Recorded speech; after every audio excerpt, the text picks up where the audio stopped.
Hello students, मैं रवि रंजन आप लोगों का स्वागत करता हूं टीएसएम की पाठशाला में। और आज हम पहुंच चुके हैं क्लास 12th के इंटीग्रेशन में, भाई डेफिनेट इंटीग्रेशन की प्रॉपर्टीज में। देखो, लास्ट क्लास में हमने समझा था कि डेफिनेट इंटीग्रेशन क्या है, उसके बेसिक्स को कंप्लीट किया था बिल्कुल बेहतरीन तरीके से। ओके, और जब उसी के बिहाफ पर हमने कुछ मोस्ट इंपॉर्टेंट क्वेश्चंस भी डिस्कस किए थे। डन। और आज हम पहुंच चुके हैं इसकी प्रॉपर्टीज़ पे, और प्रॉपर्टीज़ का फ़ायदा क्या है पहले वो समझ लीजिए, उसके बाद हम इसको स्टार्ट करेंगे। भाई प्रॉपर्टीज़ की बात की जाए तो यहाँ पर हमारे पास इन प्रॉपर्टीज़ को जानते ही कुछ ऐसे टूल्स आ जाएंगे जिससे कि हम बहुत ही मुश्किल वाले इंटीग्रेशन, यानी जो हम इंडेफिनिट इंटीग्रेशन में बहुत ही मुश्किल से करा करते थे ना, उनको यहाँ पर बहुत ईजिली कन्वर्ट किया जाता है। यानी एक ऐसे हथियार हैं, टूल्स हैं, जिससे हम मुश्किल क्वेश्चन को इजी कन्वर्ट करके हम सॉल्व कर सकते हैं अगर हमें ये प्रॉपर्टीज आती है तो। ओके, तो यहाँ पर हम जानेंगे इसकी सभी प्रॉपर्टीज़ को, जो कि टोटल 8 प्रॉपर्टीज़ हैं, P0 से P7 तक ये हम चलते जाएंगे। हर एक प्रॉपर्टीज़ पहले समझाऊंगा, फिर उसके बिहाफ पर हम एक अच्छा सा एग्जाम्पल लेंगे जो उस प्रॉपर्टीज़ को पूरा डिफाइन कर रहा होगा, और आपको समझ में आएगा कि भाई वो प्रॉपर्टीज़ कहना क्या चाहता है। उसी के अकॉर्डिंग हम सारी प्रॉपर्टीज़ को डिस्कस करेंगे, और जिससे कुछ मोस्ट इंपॉर्टेंट क्वेश्चन भी हमारे डिस्कस हो जाएंगे, और साथ ही साथ सारी प्रॉपर्टी हमारे माइंड में बिल्कुल सेट हो जाएगी। तो इसके लिए आपको साथ में बने रहना है आखिर तक, बिल्कुल ध्यान से, क्योंकि मैं आपको बता दूं ये प्रॉपर्टीज बहुत ही ज़्यादा इंपॉर्टेंट है। इस प्रॉपर्टीज के बेस पर आपके एग्जाम में क्वेश्चन तो कंफर्म आता है, ठीक है। और कंफर्म आने की बात की जाए तो कैसा क्वेश्चन, तो बड़ा क्वेश्चन भी आ जाता है। तो बड़े क्वेश्चन जब आ रहे हैं भाई, ज़्यादा मार्क्स के आ रहे हैं, तो भाई हमें तो आना चाहिए, भाई बिल्कुल आना चाहिए। तो उस कंडीशन पे हम यहाँ पर देखने वाले हैं कि ऑल प्रॉपर्टीज कैसे हैं और कैसे उससे बड़े प्यार से हम समझ पाएंगे। डन। तो करते हैं सेशन को स्टार्ट और आते हैं सबसे पहली प्रॉपर्टीज पे, जो कि हमें दिखाता है भाई क्या, भाई हमारे पास P0 फर्स्ट प्रॉपर्टी जो कि ये है। अब इसकी बात हम करते हैं तो यहाँ पर कहना ये चाहता है कि अगर कोई भी फंक्शन f(x) है जो a से b लिमिट्स के अकॉर्डिंग चल रहा है, ठीक है, तो इसी के अंदर हम क्या कर सकते हैं, इस x यानी ये जो वेरिएबल हमारे पास है इसको हम चेंज कर सकते हैं। चेंज मतलब x की जगह हम t पर जा सकते हैं, x की जगह t पर जा सकते हैं, कोई दिक्कत नहीं है, ठीक है। x की जगह t पर क्या, तो भाई x है तो उसकी जगह हम t लिख सकते हैं। डन। तो ये देखो, एक तो डायरेक्ट आपका आ गया, लेकिन इसी के थोड़े से जो एडवांस क्वेश्चन बनते हैं, यानी टी डालने पर क्या कुछ चेंजेस आते हैं, उसको समझेंगे इस क्वेश्चन में, ठीक है, कि भाई कैसे हम टी को पुट करते हैं और कैसे लिमिट में बदलाव आता है। ओके, तो यहाँ पर भाई हम देख पा रहे हैं, जैसे कि ये क्वेश्चन है, क्वेश्चन प्रॉपर्टी में कह रहा है कि हम x को t में कन्वर्ट कर सकते हैं। तो भाई इसी को मैं आपको बताऊं कि इसको डायरेक्ट आप लिख सकते हो क्या, इसको डायरेक्ट आप लिख सकते हो 1 से 3 भाई t अपॉन में t² प्लस में 5 और dt लिख सकते हो, कोई दिक्कत नहीं है, ठीक है। यानी ये प्रॉपर्टी आपका कहता है कि आप वेरिएबल को बदल सकते हो, लेकिन ये है x के रिस्पेक्ट में था तो dx आएगा, t के रिस्पेक्ट में dt आ गया। डन। लेकिन इससे कुछ फ़र्क पड़ा क्या, इससे कुछ फ़र्क पड़ा, अभी भी वही है, ठीक है। क्वेश्चन तो वैसे ही सॉल्व करना पड़ेगा, लेकिन यहाँ पर हम थोड़ा सा और चेंज करेंगे, क्या कि भाई इसको हम टी और किस तरीके से पुट कर सकते हैं जिससे हमें कुछ बेनिफिट मिले इसमें, ठीक है। तो इसकी अगर मैं बात करता हूँ यहाँ पर, तो जैसा कि हमने पहले भी इंडेफिनिट इंटीग्रेशन में देखा था कि हम एक को टी पुट कर दूसरा लाने की कोशिश करते थे, वही हम यहाँ पर करेंगे। तो यहाँ पर देखो इसी प्रॉपर्टीज़ के अकॉर्डिंग, लेकिन हम टी पुट कर रहे हैं और कैसे कर रहे हैं वो देखिए। तो यहाँ पर बात ऐसी होती है, अगर मैं नीचे वाले को टी पुट करूँ तो ऊपर आएगा, भाई बिल्कुल आएगा। तो x² प्लस में 5 इक्वल टू मैंने t पुट किया तो हम देख पा रहे हैं 2x dx इक्वल टू में dt आ रहा है, और यहाँ से बात करें तो x dx इक्वल टू में dt/2 आ रहा है, ठीक है। ये बात आ गई हमारे पास। डन। चलो भाई बहुत अच्छी बात है। अब इसके बिहाफ पर मैं क्या देख पा रहा हूँ, तो इसके बिहाफ पर देख पा रहा हूँ कि भाई ऊपर x dx की जगह तो dt/2 आ रहा है, तो भाई यहाँ पर लिखा dt और बाई में 2 को बाहर लिख दिया, नीचे पूरी टर्म को t रखा गया तो ये t आ गया, भाई आ गया, ये कन्वर्ट हुआ है। और उसके बाद हम यहाँ पर अगर 1 पुट करते हैं, देखो x के रेस्पेक्ट में लोअर लिमिट 1 थी, 1 में यहाँ रखता हूँ तो t की वैल्यू कितनी आ रही है, तो 6 आ रही है, तो 6 लिखा हम। अब नेक्स्ट क्या है, अपर लिमिट 3 अगर मैं यहाँ पुट करता हूँ, यानी x जब 3 था, dx के रेस्पेक्ट में अपर लिमिट 3 था, तो t के रेस्पेक्ट में क्या होगा, तो 3 यहाँ पुट किया, 3 से 9, 9 और 4 14, यानी कि ये 14 आ चुका है, ठीक है। यानी कि यहाँ पर क्या है, जब हम वेरिएबल को चेंज करते हैं, टी पुट करते हैं, तो उसके अकॉर्डिंग इसकी लिमिट में भी बदलाव आता है, ठीक है। अब इसका आंसर क्या आएगा, तो आंसर की बात करते हैं तो ये 1/2 है, ठीक है। और यहाँ पर dt/t आ रहा है, तो इसको हम क्या लिख सकते हैं, तो इसका भाई इंटीग्रेशन होता है log t होता है, और ये लिमिट्स क्या है, तो लोअर लिमिट नीचे और अपर लिमिट ऊपर होता है, ऐसा ही पढ़ा था हमने, ठीक है, पहले अपर लिमिट पुट करेंगे, माइनस में लोअर लिमिट यानी 1/2 और ब्रैकेट में हमारे पास आ रहा है log 14 माइनस में log 6। और भाई क्या होता है log a माइनस b, क्या होता है log a अपॉन b होता है, यानी कि मैं इसको लिख सकता हूँ 1/2 log 14/6 कर सकते हैं। क्या ये कट रहा है? तो बिल्कुल 2 3 जा 6 और 2 7 जा 14, यानी कि हमने देखा 1/2 log 7/3, ये हमारा आंसर आ रहा है। डन। तो हम यहाँ पर देख पा रहे हैं किस तरीके से हम टी पुट करते हैं, वेरिएबल्स को चेंज करते हैं, जो कि प्रॉपर्टी नंबर फर्स्ट कहता है। डन, कोई दिक्कत नहीं है। चलो भाई इसका स्क्रीनशॉट ले लो। यहाँ हमने टी पुट करना सीख लिया कि किस तरह से टी पुट करते हैं और किस तरह से उसका इफेक्ट हमारा उसके लिमिट पर पड़ता है। डन, चलते हैं नेक्स्ट पे। अगला देखो यहाँ पर क्या कहना चाहता है, तो कहना ये चाहता है कि भाई अगर कोई भी इंटीग्रेशन जो है fx का a to b जा रहा है, अगर मैं लिमिट को उल्टा पलट दूं, उल्टा पलटने का मतलब क्या है, a से b जा रहा है, अब यहाँ पे हमने b से a कर दिया, तो अगर लिमिट को उल्टा कर दिया जाए, ठीक है, तो उस कंडीशन पे ये इंटीग्रेशन नेगेटिव में चला जाएगा, यानी जो इसका आंसर होगा उसी का नेगेटिव ये आंसर होगा जब हम लिमिट को चेंज करेंगे।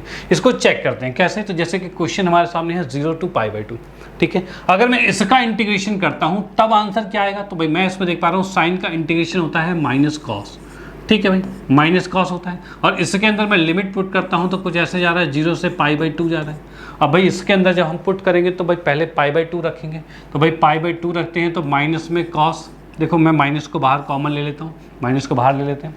अब यहाँ पर अपर लिमिट पुट किया तो कॉस π/2 माइनस में कॉस 0 आ रहा है, यही होगा। डन। कॉस 90 कितना होता है, भाई कॉस 90 हमारे पास 0 होता है, और कॉस 0 कितना होता है, तो 1 होता है, तो -1 और 1, आंसर इसका 1 आ रहा है। चलो भाई बहुत बढ़िया, आंसर बना रहा है। अब हम देखेंगे इसके लिमिट को उल्टा कर दिया जाए तब क्या होगा, तो उल्टे की बात की जाए, यानी कि अब मैं लिमिट को कर रहा हूँ π/2 से 0 पर कन्वर्ट कर रहा हूँ, सेम क्वेश्चन। अब देखते हैं इसका आंसर क्या आएगा। तो इसके आंसर की बात हम करते हैं, तो यहाँ पर हम देख पा रहे हैं साइन का इंटीग्रेशन अगेन cos x ही होता है, ठीक है, और लिमिट्स की बात करें तो ये π/2 से 0 जा रहा है, भाई यही जा रहा है, ठीक है। फिर अब हम इसमें करेंगे upper limit minus lower limit, यानी माइनस फिर से कॉमन लिया, अपर लिमिट यानी cos 0 पुट किया पहले, ठीक है, माइनस में cos π/2 दैट इज 90, ये पुट कर दिया हमने। अब cos 0 क्या होता है 1 और ये होता है 0, और ये आ जाएगा -1। तो क्या हम देख पा रहे हैं इसको कि अगर मैंने लिमिट्स को कन्वर्ट कर दिया, कन्वर्ट कर दिया, उल्टा कर दिया, तो उस कंडीशन में क्या हो रहा है, इसका जो आंसर था उसी का नेगेटिव नीचे आंसर है, ठीक है भाई, ये नेगेटिव आंसर आ रहा है। इसका भी यूज़ कहीं कहीं होगा जिसको हम देखेंगे कि भाई अगर हमें माइनस में कोई चीज़ दिख रही है, ठीक है, तो हम उसको उल्टा करके उसे काट सकते हैं, कटिंग हो सकती है, तो वो चीज़ हम यहाँ पर यूज़ करेंगे, यानी ये टूल भी हमारे सामने आ चुका है, ठीक है, और इसका यूज़ कैसे करना है वो भी समझ चुके हो। चलते हैं नेक्स्ट पे और नेक्स्ट प्रॉपर्टी को देखते हैं वो क्या कहता है। ओके चलो भाई, तो नेक्स्ट हमारा प्रॉपर्टी P2 जो है, जो कि प्रॉपर्टी नंबर 3 है, जिसको हम देखने वाले हैं, ये क्या कहना चाहते हैं, तो कहना कुछ ये चाहता है कि अगर कोई भी फंक्शन लिखा है a to b पर जा रहा है, कोई भी फंक्शन, तो हम उसको तोड़ सकते हैं क्या, तो भाई a to c और वही फंक्शन, और c to b वही फंक्शन, और ये c क्या है, तो c उस a और b के बीच में ही लाई कर रहा है, ठीक है, c क्या है, a से बड़ा और b से छोटा है, उनके बीच में लाई कर रहा है और हम उसे तोड़ सकते हैं। यानी इसको एक सिंपल फॉर्म में देखा जाए तो मैं एक और छोटा सा क्वेश्चन यहाँ पर लिखता हूँ, जिसके अंदर मैं आपको बता सकता हूँ कि अगर मैं, अरे क्या हो रहा है, यहाँ पर हमने लिख दिया भाई क्या, कि जैसे 1 to 5 है और ये x² लिख दिया हमने, ठीक है भाई, ऐसा कुछ कर दिया। अगर आप इसको सॉल्व करो कैसे, तो भाई 1 to 3 लिख दिया आपने, और प्लस में 3 to 5 लिख दिया, ठीक है, तो भी कोई फ़र्क नहीं पड़ेगा, ठीक है। आप इसको डायरेक्ट सॉल्व करो या इसको तोड़कर सॉल्व करो, आंसर आपका सेम आएगा, कोई दिक्कत वाली बात नहीं, ठीक है, कोई दिक्कत वाली बात नहीं। अब बोलोगे सर हम इसको डायरेक्टली ही सॉल्व कर सकते हैं, 2 बार क्यों तोड़े, एक ही बार में जब आंसर आ रहा है 2 बार क्यों तोड़े, तो भाई बिल्कुल सही बात है, इसको 2 बार तोड़ने की आपको कोई ज़रूरत नहीं है, खामखा आप क्वेश्चन को लेंथी कर रहे हो। तो सर इसका यूज़ कहाँ होगा, तो याद रखना इसका यूज़ सिर्फ मॉडुलस फंक्शन में आपका होने वाला है, ठीक है, और भी फंक्शन पे आप इसका यूज़ कर सकते हो, नो इशू, आप कर सकते हो, ठीक है, लेकिन उससे कोई ज़्यादा फायदा होगा नहीं, ठीक है। तो यहाँ पर हम इसके मॉडुलस फंक्शन को करेंगे ना, तो वहाँ पर इसका सबसे बेस्ट यूज़ होने वाला है, क्योंकि मॉडुलस में तो लगेगा ही लगे, बिना इस लिमिट्स को ब्रेक किए ये मॉडुलस आपका सॉल्व नहीं हो पाएगा। तो भाई वो कैसे होता है सॉल्व, तो भाई मैं उसको बताऊँ आपको। तो भाई बात ऐसी है कि लिमिट मॉडुलस की फंक्शन की बात करें तो मॉडुलस फंक्शन कैसा है, जैसे कि हम यहाँ देख रहे हैं मोड x-3 है। अब मोड x-3 की मैं बात बताऊँ तो इसको अगर मुझे इंटीग्रेट करना है या डेरिवेटिव करना है, कुछ भी करते हैं ना, उस कंडीशन में इसके मोड को तो हटाना पड़ता है, मोड में नहीं कर सकते। तो मोड को जब हटाओगे तो क्या करोगे भाई, मोड तो एक ऐसा सिंबल सा है जो कि अंदर के पूरे क्वांटिटी को पॉजिटिव रखता है। यानी अगर आप x की वैल्यू, ये अंदर की क्वांटिटी पूरी नेगेटिव हो तब भी पॉजिटिव आंसर देगा, पॉजिटिव हो तब भी पॉजिटिव आंसर देगा, यही होता है। तो भाई उसको हमें हटाना है और नॉर्मल फंक्शन में कन्वर्ट करना है। तो उसके लिए क्या है, तो नॉर्मल फंक्शन की बात करें तो ये x-3 ही में कन्वर्ट होगा। भाई मैंने देखा ही x-3 में कन्वर्ट हो रहा है, ठीक है, ये कन्वर्ट हो सकता है। अब x-3 में कन्वर्ट हो रहा है तो मैं यहाँ पर देख पा रहा हूँ कि भाई अगर मैं यहाँ पर 1 पुट करता हूँ तो ये आ रहा है -2 आ रहा है। लेकिन मॉडुलस फंक्शन कहता था कि मैं तो पॉजिटिव रहूँगा, यानी कि अगर वो माइनस आ गया मतलब हमने क्वेश्चन को बदल दिया है, ठीक है, क्वेश्चन को बदल दिया है और हमारा कौन सा आंसर गलत आएगा, क्वेश्चन बदल नहीं सकते। तो हम कैसे उस फंक्शन को लिखें जिससे कि वो हमारा सेम फीचर शो करे, तो उसके लिए क्या है, तो मैंने इसके आगे माइनस साइन लगा दिया। अब देखिए क्या होता है, अगर मैं 1 पुट करता हूँ तो -2 आ रहा है, और -2 और -1 से -2 मल्टीप्लाई होगा, प्लस आ जाएगा, यानी पॉजिटिव आ रहा है। बिल्कुल, बहुत बढ़िया, मोड का फंक्शन काम कर रहा है। वैसे अगर मैं 2 पुट करता हूँ तो -1 आएगा, और -1 आएगा, 2 पुट करते हैं -1 आएगा, -1 माइनस प्लस हो जाएगा, मोड का फंक्शन काम कर रहा है। 3 पुट करें क्योंकि 1 से 5 कुछ भी पुट कर सकते हैं, 3 पुट करें तो 0 आएगा, 0 माइनस प्लस बात एक ही होती है, ठीक है। अगर मैं 4 पुट करता हूं तो 4 पुट करते 4 माइनस से दैट इज +1, और +1 के आगे आते माइनस हो जाएगा, ये तो यहाँ फेल हो गया। तो इसके लिए हम देख पा रहे हैं कि भाई हम क्या करेंगे, इसको यूज़ करेंगे कहाँ से कहाँ तक, तो 1 से 3 तक यूज़ कर रहे हैं, इसको 1 से 3 तक यूज़ कर रहे हैं। उसके बाद हम प्लस साइन के साथ चलेंगे क्या, x-3 को लेकर, और कहाँ से 3 से 5 पे, यानी अब की बार मैं 3 से 5 की वैल्यू, बीच की वैल्यू रखता हूँ यहाँ पर, तो यहाँ पर ये पॉजिटिव वैल्यू शो करेगा, तो उसके आगे माइनस नहीं रखना, उसको अलग तोड़ दो और उसको पॉजिटिव में रखो, जिससे आपका आंसर यहाँ पर पॉजिटिव में ही आएगा। भाई पॉजिटिव में ही आएगा, यानी यहाँ पर लिमिट तोड़ना ज़रूरी है कि जिससे कि हमारा ये फंक्शन पूरा कंप्लीट हो पा रहा है, ये सिर्फ पॉजिटिव आंसर ही देगा। डन, कोई दिक्कत नहीं है। चलो भाई, तो भाई इसको कैसे तोड़ा जाए, जैसे कि यहाँ पर तो हमने रख के देख लिया, ठीक है। कई बार कुछ कॉम्प्लिकेटेड चीज़ें आ जाती हैं, स्क्वायर में आ जाए, क्यूब में आ जाए, भाई कैसे क्या किया जाए कि हमें सारे वो ब्रेकिंग पॉइंट मिल पाए, ठीक है। जरूरी नहीं 2 में टूटे, ये आगे भी टूट सकता है, ठीक है। इसके बीच के और भी नंबर्स में टूटे जा सकते हैं, डिपेंड करता है एक्स की कितनी वैल्यू निकलेगी, ओके। तो यहाँ पर मैं बताऊँ कि अगर आपको बीच का ब्रेकिंग पॉइंट देखना है तो उसके लिए जो मॉडुलस फंक्शन के अंदर जो फंक्शन दिया हुआ है, ठीक है, वो फंक्शन को हम 0 के साथ इक्वेट कर देंगे और x की वैल्यू फाइंड करेंगे जो कि फ़िलहाल 3 आ रही है।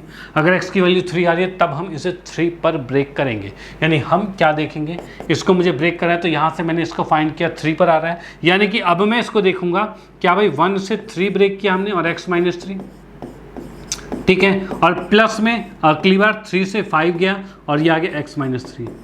इतना करने के बाद हमें चेक करना है दोनों में से नेगेटिव कौन सा शो हो रहा है। तो हमने देखा कि इनके बीच की कोई भी वैल्यू रखता हूँ तो ये नेगेटिव शो हो रहा है। अगर ये नेगेटिव शो हो रहा है तो इसके आगे पॉजिटिव, नेगेटिव एक और लगा दिया, जिससे अपने आप ही पॉजिटिव हो जाएगा।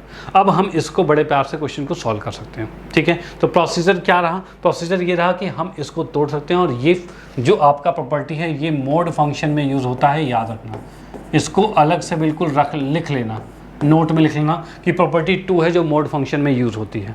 डन, कोई दिक्कत नहीं है। तो भाई यहाँ पर हमने क्या किया, इसको यहाँ से इरेज किया, इसको यहाँ से थोड़ा सा ऊपर लिखा कि भाई इसके यूज़ से हम यहाँ पर ब्रेकिंग पॉइंट देख रहे हैं कहाँ पर ब्रेक हो रहा है। और इसके बाद जब इंटीग्रेट करने आते हैं तो इंटीग्रेट करना बड़ा आसान, क्या भाई इसका इंटीग्रेशन तो कर सकते हो। एक्स का क्या होता है, तो भाई इसका होता है x² / 2 माइनस में 3x है, और लिमिट जो जा रही है वो कितनी है, तो 1 से 3 है माइनस के साथ, और प्लस में हम यहाँ की बात करते हैं तो ये कितना आ रहा है, तो x² / 2 और माइनस में 3x है, और इसकी लिमिट कहाँ से कहाँ जा रही है, तो 3 से 5 जा रही है। अब मैं इसको जब सॉल्व करता हूँ तो 3 पुट करते ही कितना आ रहा है, 3² / 2 माइनस में 3 × में 3, ठीक है। माइनस में 1 पुट करेंगे तो 1² / 2 माइनस में 3, ठीक है। प्लस में यहाँ से 5 पुट करेंगे तो 5 पुट करते 25/2 आ रहा है, माइनस में 3 × में 5 आ रहा है। और भाई माइनस में 3 पुट करते हैं तो 3 पुट करेंगे भाई, तो 3² / 2 माइनस में 3 3 × 9, भाई ये आ गया। डन, इसमें कोई दिक्कत नहीं है। तो नेक्स्ट इसके आगे चलते हैं, तो आगे के लिए मैं थोड़ा सा इसको ऊपर कर देता हूँ, ठीक है।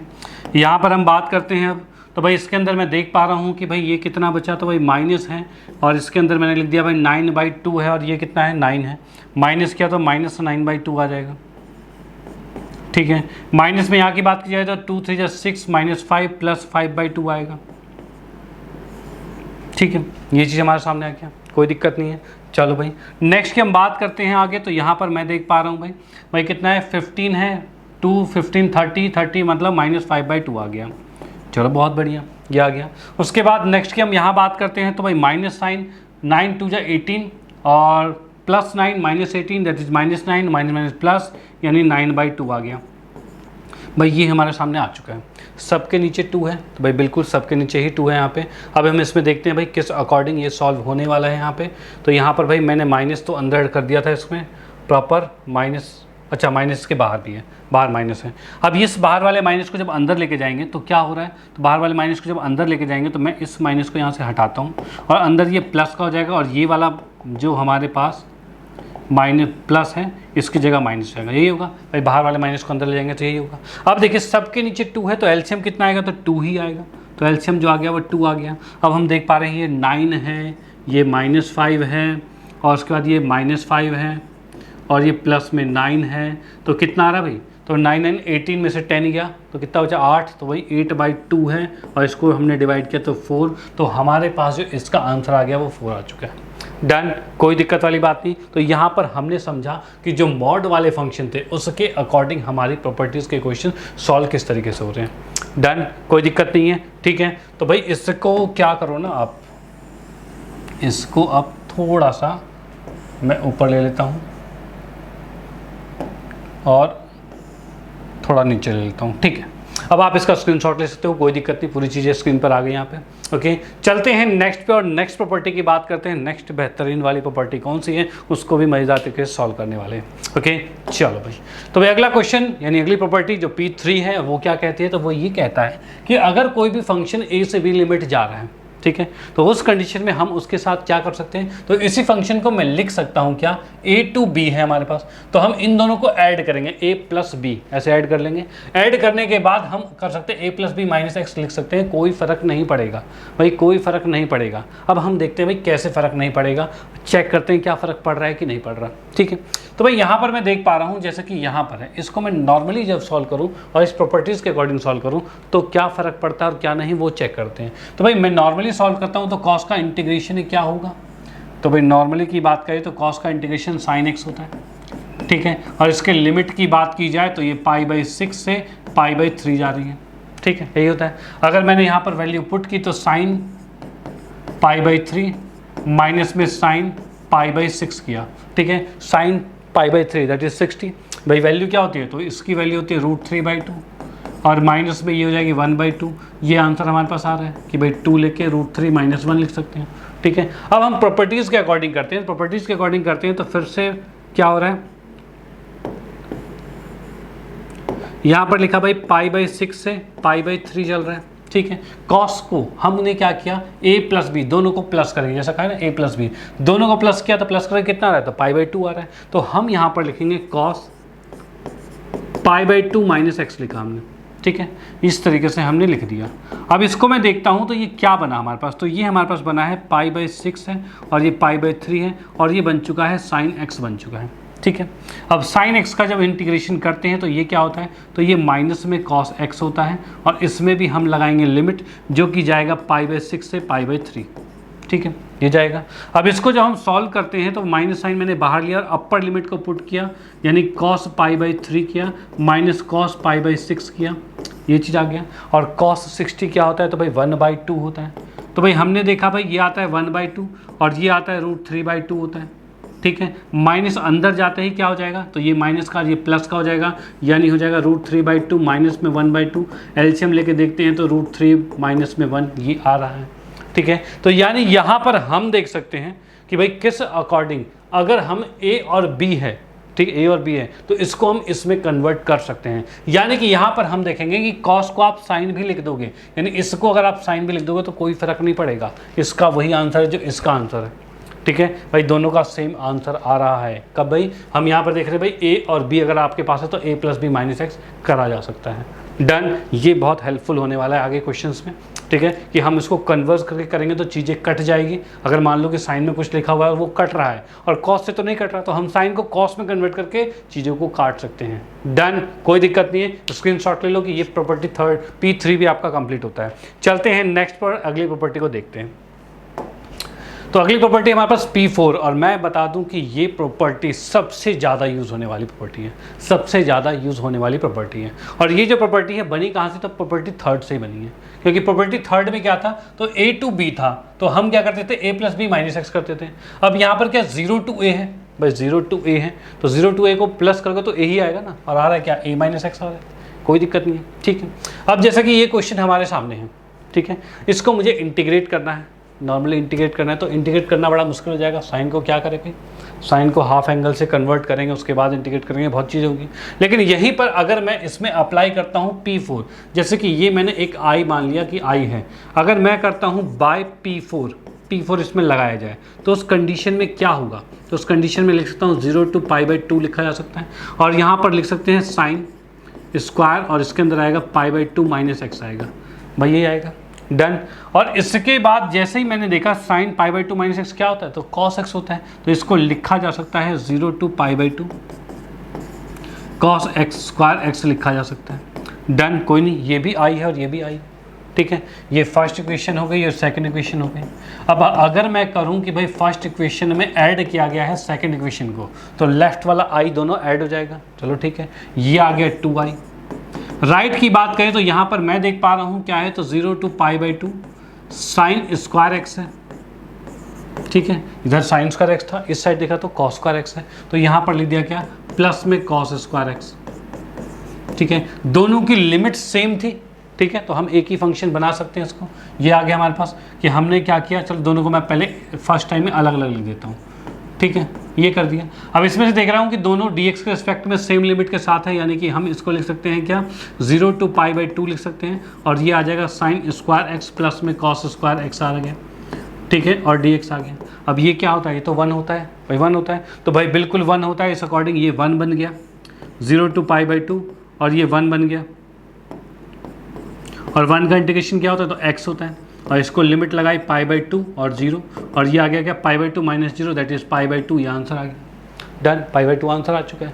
यानी हमने यहाँ पर साइन स्क्वायर को अगर इंटीग्रेट करना है नॉर्मली, तो भाई बड़ा मुश्किल हो जाएगा, और ये तो फिर भी साइन स्क्वायर है। आगे बहुत से क्वेश्चंस हैं जो कि वहाँ पर हम देखेंगे कि भाई जनरली किया जाए तो बड़ा डिफिकल्ट हो जाएगा, लेकिन अगर मैं यहीं पर उसको कन्वर्ट करता हूँ, जैसे कि इसके अकॉर्डिंग कन्वर्ट किया जा सकता है, साइन को मैंने कॉस में कन्वर्ट कर दिया, अब दोनों को जब ऐड किया तो ये sine square plus cos square 1 बन रहा था, और 1 बन रहा तो मुझे ट्रिग्नोमेट्री में घुसना ही पड़ा ज़्यादा, सीधे हमने 1 का इंटीग्रेट किया और x का आंसर आ गया हमारे पास। डन, कोई दिक्कत नहीं। तो इस तरीके से ये P4 कंप्लीट होता है। चलते हैं नेक्स्ट प्रॉपर्टी पर और देखते हैं अगली प्रॉपर्टी क्या कहती है।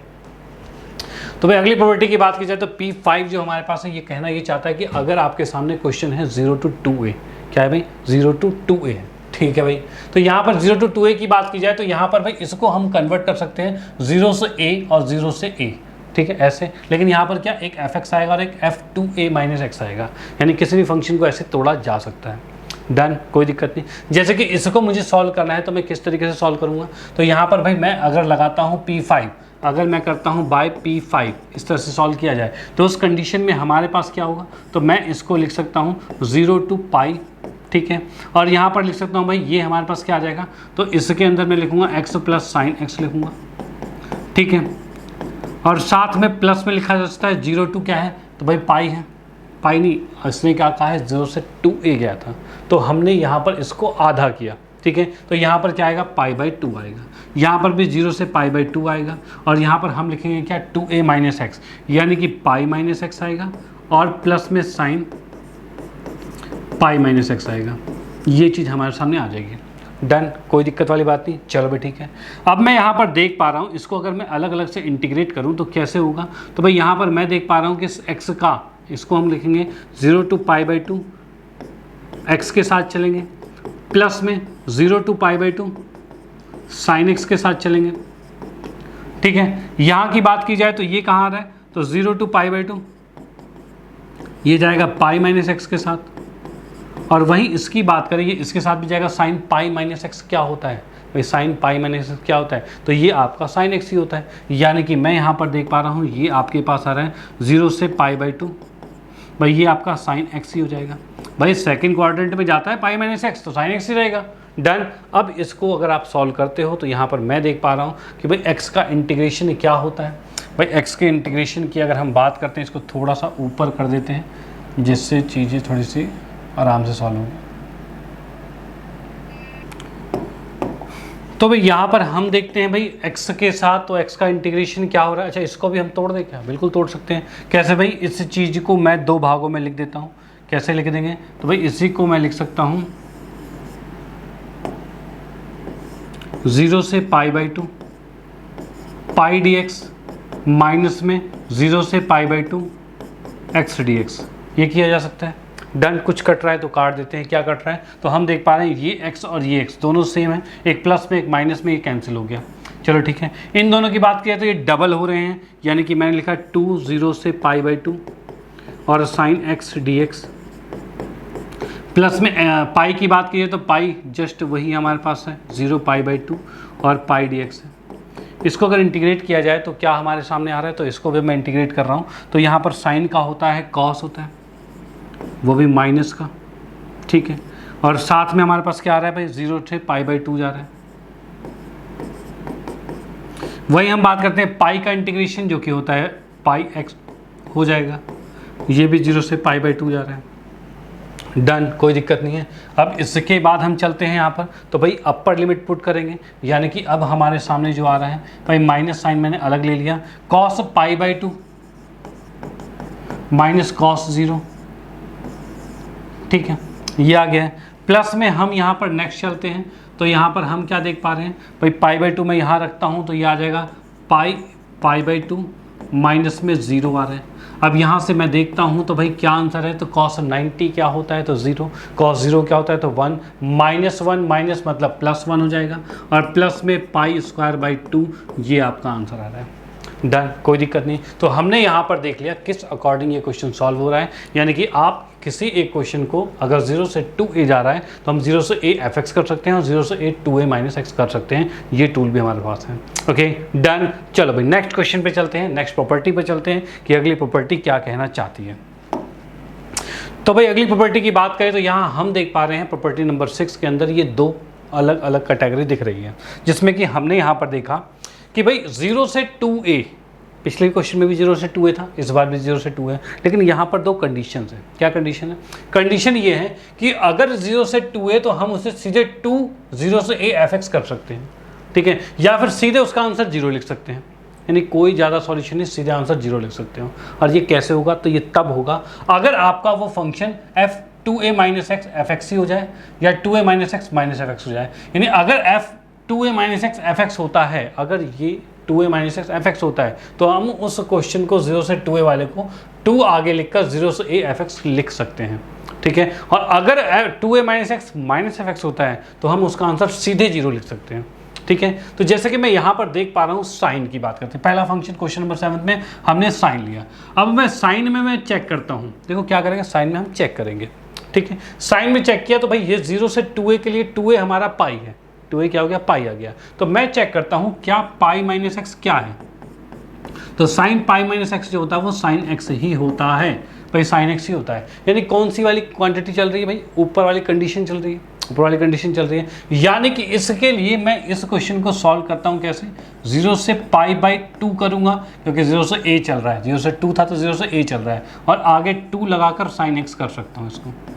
ठीक है, क्योंकि हमने यहाँ पर कंडीशन ये पाई है कि आप साइन एक्स जो है वो पहले वाले कंडीशन को फॉलो कर रहा है। डन। कोई दिक्कत नहीं। तो उस कंडीशन से मैंने ये लिख दिया है। और यहाँ से भाई इसको अगर सॉल्व किया जाए तो साइन का इंटीग्रेशन क्या होता है? तो साइन का इंटीग्रेशन माइनस कॉस होता है। ठीक है, इसको मैंने इसके साथ लिमिट लगाई तो भाई माइनस साइन है तो माइनस को 2 के साथ लिख देते हैं, माइनस को 2 के साथ लिख देते हैं। कोई दिक्कत नहीं, लिमिट है 0 से π/2 है। ठीक है, अगर मैंने π/2 पुट किया तो उस कंडीशन में क्या हो रहा है? तो यहाँ पर से हम लिख सकते हैं भाई -2 लिख दिया है। ठीक है, इसको मैं क्या करता हूँ, इस वाले को थोड़ा सा अलग से दिख रहा है क्या? दिख रहा है तो अच्छी बात है, नहीं तो कोई बात नहीं।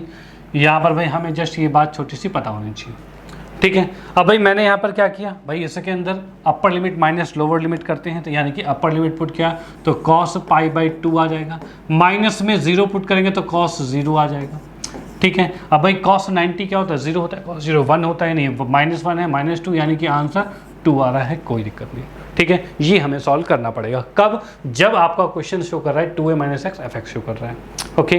नेक्स्ट क्वेश्चन की बात करते हैं, ये हमारे पास है 0 से पाई और cos x है, इसको देखो कितने आराम से सॉल्व करेगा। तो हम इसको जब चेक करते हैं तो मैंने यहाँ पर चेक किया cos π - x क्या होता है, तो इसको सॉल्व करके देखें तो सेकंड क्वाड्रेंट में और सेकंड में cos नेगेटिव होता है, यानी कि ये माइनस cos x होता है, यानी कौन सी क्वांटिटी, मतलब कौन सा स्टेटमेंट फॉलो कर रहा है, तो ये वाला 2a - x -f(x) आ रहा है बिल्कुल भाई, बिल्कुल आ रहा है। अगर ऐसी कंडीशन तो आंसर क्या होगा, तो 0, यानी आपको इसको सॉल्व नहीं करना, सीधे लिखना है 0, सीधे इसका आंसर 0 लिखोगे भाई, सीधे सीधे। अगर आप इसको सॉल्व करते भी हो तब भी आंसर 0 ही आएगा। अगर आप cos को करोगे, cos का इंटीग्रेशन आप करते हो क्या भाई, तो cos का इंटीग्रेशन आपका sin x आ रहा है, और उसको अगर 0 से पाई लिमिट पर सॉल्व भी करोगे तो आंसर 0 आएगा आपका, ठीक है। ऐसे ही कुछ बड़े क्वेश्चंस भी जब आते हैं आपके सामने, और उस क्वेश्चन में आप जब उसको चेक करोगे 0 से 2a की कंडीशन में कि भाई वो ये फॉलो कर रहा है, तो आप उसका डायरेक्ट आंसर 0 कर दोगे, ठीक है। आपको सॉल्व करने की ज़रूरत ही नहीं है, डन, कोई दिक्कत नहीं है।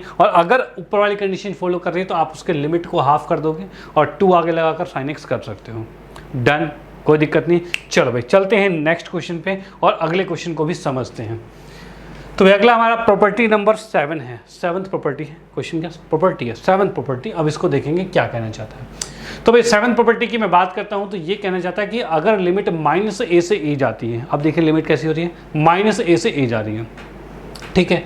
इसको हम कर सकते हैं 0 से a कर सकते हैं 2f(x), ऐसे किया जा सकता है, ऐसे किया जा सकता है, ठीक है। अब कब किया जा सकता है, तो इसके अंदर भी 2 कंडीशन दे रखी है। एक कंडीशन क्या है, तो एक कंडीशन आपको दी हुई है इवन फंक्शन की, ठीक है, और एक कंडीशन है ऑड फंक्शन की। इवन और ऑड फंक्शन होते क्या है, ठीक है।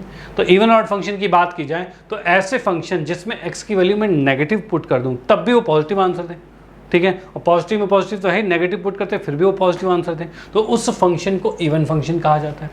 और अगर मैं नेगेटिव पुट करता हूँ और -f(x) आता है तो उस कंडीशन में ये क्या हो जाता है, तो ये आपका ऑड फंक्शन हो जाता है। अब इस फंक्शन की बात करें तो मैं जैसे कि देखता हूँ sin -x करूँ तो ये क्या होगा, तो sin -x ये 4th क्वाड्रेंट में जाता है, तो ये आ जाएगा आपके पास sin x आ जाएगा माइनस का, ठीक है भाई, माइनस का sin x आ जाएगा। यानी कि ये जो आपका फंक्शन माइनस पुट करने पर माइनस आ गया तो इसे आप ऑड फंक्शन कहोगे, ठीक है, ऑड फंक्शन कहोगे। वहीं इवन की बात करें, इवन फंक्शन की बात करें तो यहाँ पर अगर मैं cos रखता तो आप देखोगे cos -x cos x ही होता है, यानी इसको कोई फर्क नहीं पड़ता माइनस लगाने से, तो इसे इवन फंक्शन कहते हैं, इसे ऑड फंक्शन कहते हैं, डन, कोई दिक्कत नहीं। चलो भाई तो यहाँ पर देखो क्वेश्चन हमारे सामने ये है, cos हमने चेक किया कौन सा है भाई, तो इवन फंक्शन है। इवन फंक्शन है मतलब ऊपर वाला रूल लगेगा, क्या कहता है ये कि -a से a, देख पा रहे हैं ना, -π/2 से π/2 जा रहा है, ठीक है। इस कंडीशन में f(x) जो है क्या 0 से a में क्या हो रहा है भाई, इससे डबल 2 कर दिया जाता है, यानी कि मैं इसको लिख सकता हूँ 2 और इसमें लिमिट जाएगी 0 से a क्या है आपके पास π/2, ये जाएगा और जो फंक्शन है वही लिख दो, कोई फ़र्क नहीं पड़ता भाई, ये आ गया, ठीक है, डन, ये आ गया। अब इसके बाद मैं इसको सॉल्व करता हूँ तो क्या आ रहा है, तो cos का इंटीग्रेशन होता है sin x होता है, cos का इंटीग्रेशन sin x होता है, ठीक है। अब इसमें मैंने लिमिट जब लगाई तो भाई 2 तो आगे था 0 से π/2 और यहाँ पर मैं देख रहा हूँ तो 2 तो ठीक है, sin π/2 माइनस sin 0 और ये आंसर sin 90 क्या होता है 1 होता है, 0 पे 0 होता है, यानी 2 आंसर आपका आ रहा है, डन, ये आ रहा आंसर। अब बोलो सर ये हो कैसे रहा है, कुछ थोड़ा सा और गहराई में जाए, तो चलो गहराई में जाके इसको देखते हैं। गहराई की मैं बात करता हूँ यहाँ पर, जैसे कि मान लो आपके पास एक फंक्शन है, ये फंक्शन आपके पास है, भाई बता दो कौन सा फंक्शन है, तो ये भाई आपका है साइन फंक्शन। यही मैं यहाँ पर बात करता हूँ तो ये आपके पास आ रहा है कॉस फंक्शन, जैसे जाता है कॉस फंक्शन, ठीक है। अब जैसे कि लिमिट हम लेके चल रहे थे कहाँ से कहाँ तक, तो -π/2 से π/2 तक लेके चल रहे थे भाई, -π/2 से π/2 तक लेके चल रहे थे। यहाँ की बात करें तो यहाँ पर क्या चीज़ था, तो हम लेके चल रहे थे π/2 से -π/2 से π/2 तक लेके चल रहे थे, ये चीज़ था, डन। अब देखो मैं इसमें आपको बताता हूँ, इसके अंदर होता ये है कि जब भी हम इंटीग्रेट करते हैं तो एरिया कैलकुलेट होता है, यही होता है एरिया कैलकुलेट। अब एरिया कैलकुलेशन की बात की जाए तो मैं देखूँ कि π/2 से π/2 तक मैं जाता हूँ तो उसमें एरिया क्या कैलकुलेट होगा। और एरिया की भी बात बताऊँ तो जो एरिया ऊपर होता है वो पॉजिटिव होता है, जो एरिया नीचे होता है वो नेगेटिव होता है। तो मैं यहाँ पर देख पा रहा हूँ ये एरिया कैलकुलेट करके दे रहा है, ठीक है, ये एरिया कैलकुलेट करके दे रहा है। तो यहाँ पर मैं देखता हूँ ये एरिया तो नेगेटिव में आएगा, ठीक है। मान लो कि इसका एरिया ए था और इसका भी एरिया ए है, ठीक है, लेकिन ये माइनस से होगा और ये प्लस से होगा। अब मैं टोटल इसका करूँ सम, यानी कि हमें पता है ना इंटीग्रेशन मतलब क्या हो रहा है, तो अलजेब्रिक सम है ये। अलजेब्रिक सम मतलब यहाँ पर इन दोनों का जितना भी एरिया है ना उसका अलजेब्रिक सम। तो ए में से मैं प्लस कर दूँ -a को, तो आंसर कितना आ रहा है, तो 0 ही आएगा भाई, 0 आएगा, कोई दिक्कत वाली बात नहीं। तो इसी कारण से ये ऑड फंक्शन था और ये इसका आंसर 0 आया। जैसा कि हम देखेंगे साइन अगर माइनस साइन शो कर रहा है तो अगर वो नेगेटिव आ रहा है तो सीधे आंसर 0 आ रहा है, ठीक है। लेकिन अगर वो पॉजिटिव शो हो रहा है, यानी कौन सा फंक्शन हुआ, कॉस फंक्शन की बात कर रहे हैं, ये कॉस फंक्शन की बात करें तो ये आपका क्या था, तो कॉस में अगर मैं -x लिखता हूँ तो वो cos x ही आता है, यानी ये क्या हो रहा है, इवन फंक्शन है। इवन फंक्शन है तो उस कंडीशन में क्या होगा, तो यहाँ पर हम देख रहे थे जैसे ग्राफिकली देखें यहाँ से यहाँ तक जा रहा है, एरिया कौन सा कैलकुलेट होगा, तो ये वाला एरिया और ये वाला एरिया कैलकुलेट होगा। अब हम देख पा रहे हैं दोनों सेम एरिया है, यानी कि ये भी ए एरिया है तो ये भी ए एरिया है और दोनों ऊपर की तरफ है, दोनों क्या है, ऊपर की तरफ है। अब ऊपर की तरफ अगर दोनों हैं तो दोनों का एरिया क्या आएगा, तो 2a आएगा भाई, 2a एरिया आएगा, ठीक है। यानी मुझे दोनों को अलग अलग निकालने की ज़रूरत नहीं है, एक का ही एरिया यानी 0 से π/2 लेके जाऊं और एक एरिया निकाल कर और उसको डबल कर दूं। एक एरिया निकाला और उसको डबल कर दिया, ठीक है, उसको डबल कर दिया, आपका आंसर आ जाएगा, ठीक है, डन। इसीलिए मैं यहाँ पर देख पा रहा हूँ कि हम इसको डबल करके 0 से a करके आंसर निकाल रहे हैं और वही हमने यहाँ पर किया और आंसर हमारे सामने है, डन, कोई दिक्कत वाली बात नहीं है। तो इसका स्क्रीनशॉट ले लो, बात बिल्कुल आपके समझ में आ गई होगी। अब कुछ और भी क्वेश्चन इसके डिस्कस करते हैं, जैसे कि हम यहाँ पर साइन फंक्शन की बात करते हैं, ठीक है। साइन को अभी हमने डिस्कस किया कि साइन फंक्शन जो हमारे पास है ये जो होता है वो ऑड फंक्शन है। अगर ऑड फंक्शन है तो हमें इसको सॉल्व ज़्यादा करना नहीं, सीधे अंडा लिखो बात खत्म, ठीक है, सीधे अंडा लिखा बात खत्म, 0 आ गया बस, ठीक है भाई। नेक्स्ट की हम बात करते हैं क्वेश्चन नंबर जो 11th हमारे पास है, 11th की बात करते हैं। तो यहाँ पर मैं देख पा रहा हूँ क्या ये इवन फंक्शन है कि ऑड फंक्शन है, तो इसमें भी मैं चेक करके देखता हूँ। भाई लिखा हुआ है x² प्लस में 5 है, ठीक है। अगर इस x की जगह मैं -x लिखता तो क्या होता, तो माइनस को प्लस कर देगा और बचेगा x² + 5, मतलब वही आ रहा है, सेम टू सेम आ रहा है, ठीक है। यानी कि इसको हम लिख सकते हैं 0 से 2 और 2 के साथ x² + 5 आ जाएगा, ठीक है, ये चीज़ आ जाएगा। इसको मैंने इंटीग्रेट किया तो क्या आ रहा है भाई, तो इसको लिखेंगे x³ / 3 प्लस में 5x और लिमिट के साथ जा रहा है भाई 0 से 2 और 2 तो बाहर है, ठीक है। अब अगर अपर लिमिट पुट करते हैं यहाँ पर तो 2, ठीक है, 2 यहाँ पर पुट करते हैं, 2 × 2 = 4 × 2 = 8, मतलब 8/3 आ रहा है, प्लस में 10 है, माइनस में 0 पुट किया तो दोनों ही 0 आ गए, ठीक है, ये आ गया। अब इसको देखा तो 8 30 38/38 दूनी 38 2 कितना हो जाएगा, तो भाई ये हो जाएगा 76 बाई में 3, ये आ रहा है हमारे पास, ठीक है, 76 आ गया, बाई में 3 आ गया, कोई प्रॉब्लम वाली बात नहीं है।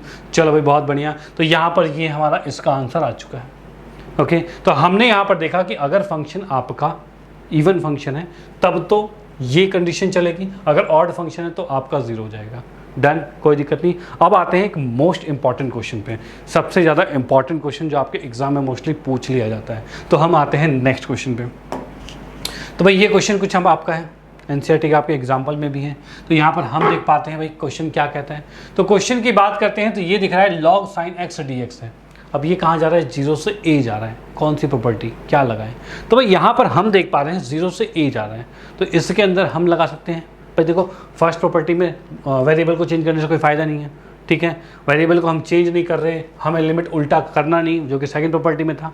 थर्ड प्रॉपर्टी में a + b माइनस था और फोर्थ सेम प्रॉपर्टी है, उसको हम कंसिडर कर सकते हैं। फिफ्थ में 0 से 2a था, वो है नहीं। सिक्स में 0 से 2a था, वो ये है नहीं। सेवन्थ में जो हमारे पास था वो क्या था भाई, -a से +a था, वो भी है नहीं। ये किस में जा रहा है, P4 में जा रहा है। तो हम क्या करते हैं, बाय P4 ये अप्लाई करते हैं। तो बाय P4 अगर मैं अप्लाई करता हूँ, ये क्वेश्चन को मैंने आई माना यहाँ पर, और P4 जब अप्लाई किया तो 0 से π/2 चल रहा है और log ये आ गया sin π/2 माइनस में x आ गया, ठीक है, इतनी बात आ गई, कोई दिक्कत नहीं है। ठीक है, साइन 90 माइनस थीटा क्या होता है, कॉस होता है, यानी कि इसको फिर से मैं लिख सकता हूँ 0 से π/2 लॉग, और इसे लिखा जा सकता है कॉस एक्स और डी एक्स लिखा जा सकता है। ये आई आ गया। ठीक है, ये आपकी फर्स्ट इक्वेशन थी और ये सेकंड इक्वेशन है। अब अगर दोनों इक्वेशन को ऐड कर दिया जाए तो क्या होगा, तो भाई आई और आई मिलकर 2i हो जाएगा। बहुत बढ़िया। इस साइड ऐड किया जाए तो क्या आएगा, तो लॉग आएगा, और ये साइन एक्स है, प्लस में लॉग कॉस एक्स है, और इसके साथ हमने लिखा यहाँ पर डी एक्स। ठीक है, ये आ गया। अब हम इसमें लिमिट जो लगा रहे हैं वो कहाँ जा रहा है, 0 से π/2 जा रहा है, 0 से π/2 लिमिट जा रही है। डन, चलो ठीक है। अब log a plus log b formula क्या होता है, तो भाई log a plus log b हमारे पास log a इंटू भी होता है, तो भाई बिल्कुल log a इंटू भी होता है। 0 से π/2 log sine x cos x, ये आ गया भाई। ठीक है, और इसके साथ भी क्या है भाई, ये इक्वल टू में 2i चल रहा है। अब बोलोगे सर ये क्या कर दिया आपने, ये शुरू में ही बहुत बढ़िया दिख रहा था, सिंगल साइन के साथ था, अब तो इसके साथ कॉस भी आपने घुसा दिया। ठीक है, तो भाई ये तो दिक्कत हो गई, अब क्या करें सर। तो भाई देखो क्या चीज़ है, यहाँ पर पहुँच तो गए हैं, लेकिन क्या कुछ फॉर्मूला दिख रहा है हमें यहाँ पे, क्या फॉर्मूला दिख रहा है कुछ, तो भाई अगर यहाँ पर 2 होता साइन के पहले, तो 2 sin x cos x हमारा sin 2 थीटा बच जाता, तो वो तो है नहीं, तो उसको कैसे लाया जाए, तो उसको लाने के लिए मैं क्या करता हूँ, यहाँ पर लिख देता हूँ प्लस में log 2 और माइनस में log 2। देखो जब सिर्फ ये था हमारे पास तो कोई फॉर्मूला नहीं दिख रहा था, इससे रिलेट करता हुआ फॉर्मूला हमने जब सोचा तो sin x cos x के साथ 2 लग जाए तो 2 sin x cos x यानी sin 2x का फॉर्मूला लग जाता है। तो हम उस 2 को लाएंगे कैसे, तो प्लस log 2 करेंगे, तो log a plus log b क्या होता है, तो मल्टीप्लाई हो जाता है। ठीक है, तो भाई ये 2 इसके साथ मल्टीप्लाई में चला आएगा, और माइनस में log 2 है, तो यहाँ पर हम ऐसा कुछ कर सकते हैं, तो इसके साथ dx करते हैं। ठीक है, बहुत बढ़िया। अब इसके बाद मैं जब यहाँ देखता हूँ तो इसको लिखा मैंने भाई क्या, 2i इज इक्वल टू, यहाँ हमारे पास आ रहा है 0 से π/2, और यहाँ पर आ रहा है log 2 sin x cos x, ये आ गया, और माइनस में, और ये log 2 है, log 2 के लिए क्या कर सकते हैं, तो 0 से π/2, इसको अलग से लिख दिया मैंने। ठीक है, ये dx चल रहा है,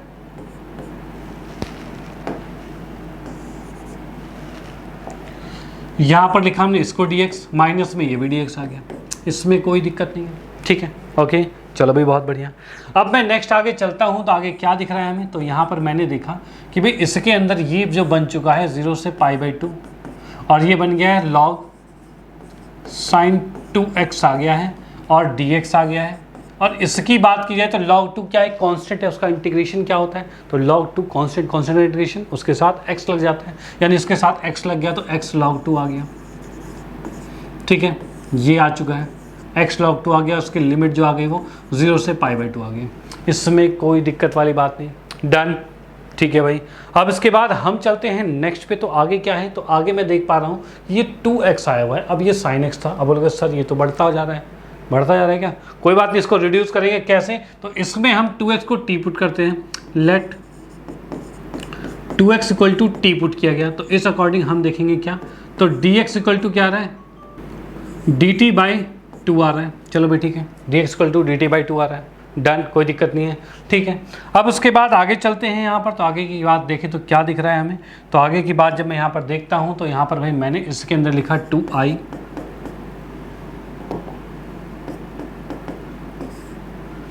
यहाँ पर लिख दिया log sin, और 2x को t माना था, t आ गया, और dx की जगह dt/2 आ गया। भाई ये चीज़ आ चुका है, इसमें कोई दिक्कत नहीं। अब अगर हमने t पुट किया है तो लिमिट चेंज करनी पड़ेगी। लिमिट क्या चेंज की हमने, तो लिमिट की बात करें तो 0 अगर मैं यहाँ रखता हूँ तो t भी 0, अगर π/2 यहाँ रखूँगा तो 2 से 2 कैंसिल होकर सिर्फ पाई बचेगा, तो ये हमारे सामने आ चुका है, कोई दिक्कत नहीं है। और साथ में इसकी बात करें तो यहाँ पर क्या है, तो upper limit minus lower limit, यानी कि π/2 log 2 माइनस में 0, ये चल रहा है। ठीक है, कोई दिक्कत नहीं। चलो भाई, अब हमें पता है 0 से पाई मतलब 0 से 2a वाला चल रहा है, 0 से 2a वाला चल रहा है। इसके अंदर भी मैं देखता हूँ जब 0 से 2a ये जाता है, किस पे भाई, 0 से 2a जा रहा है, तो इसको हम चेंज कर सकते हैं, किस में कर सकते हैं, तो ये साइन मैंने देखा, तो साइन हमारे पास जो आ रहा है, साइन भाई पाई माइनस टी जो है वो साइन टी आ रहा है, ये आ रहा है। ये कंडीशन अगर हमारे सामने आ रही है तो हम इसको क्या लिख सकते हैं, तो इसको हम लिख सकते हैं, इसको मैं यहाँ पर साथ में लिख ही देता हूँ, ठीक है, ये हमने साइड में अलग से लिख दिया है।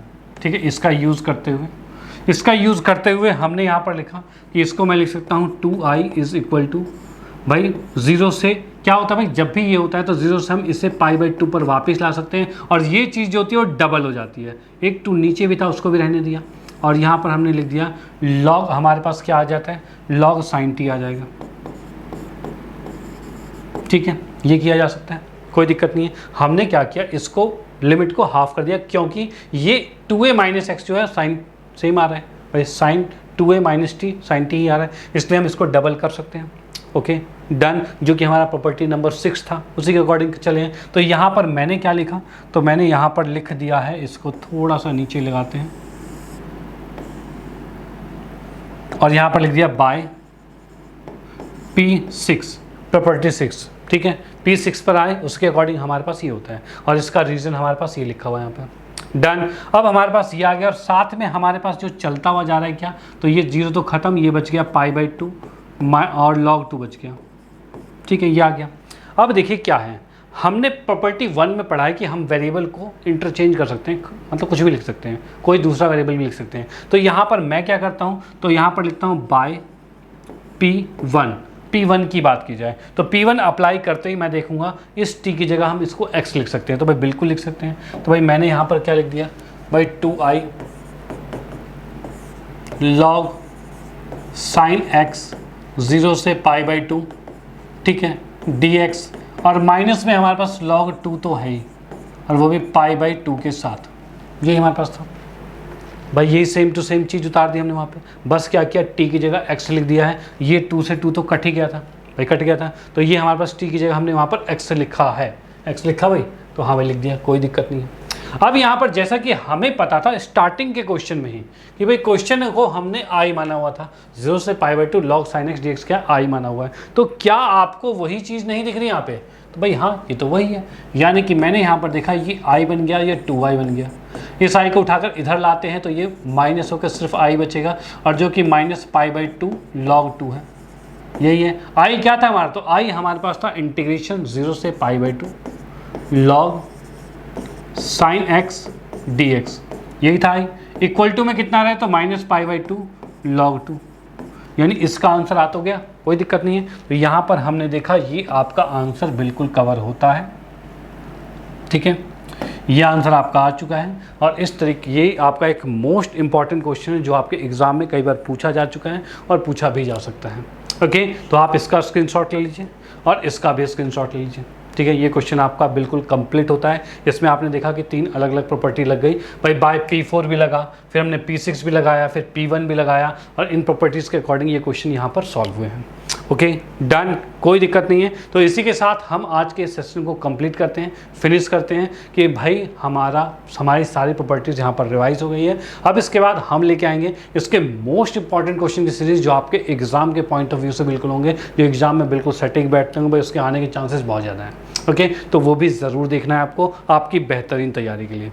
ओके, तो मिलते हैं नेक्स्ट क्लास में भाई। इस सेशन अगर आपको अच्छा लगा, चीज़ें समझ में आई, तो इसे लाइक ज़रूर कर देना, और साथ ही साथ अपने फ्रेंड सर्कल में ज़रूर शेयर कर देना, जिससे भाई उनको भी इसका फ़ायदा मिल पाए। भाई आपको फ़ायदा मिला, उनको भी फ़ायदा मिले, तो बहुत अच्छी बात होगी। ओके, तो इसी के साथ करते हैं आज के सेशन को फिनिश, और मिलते हैं नेक्स्ट क्लास में। Okay bye, thank you.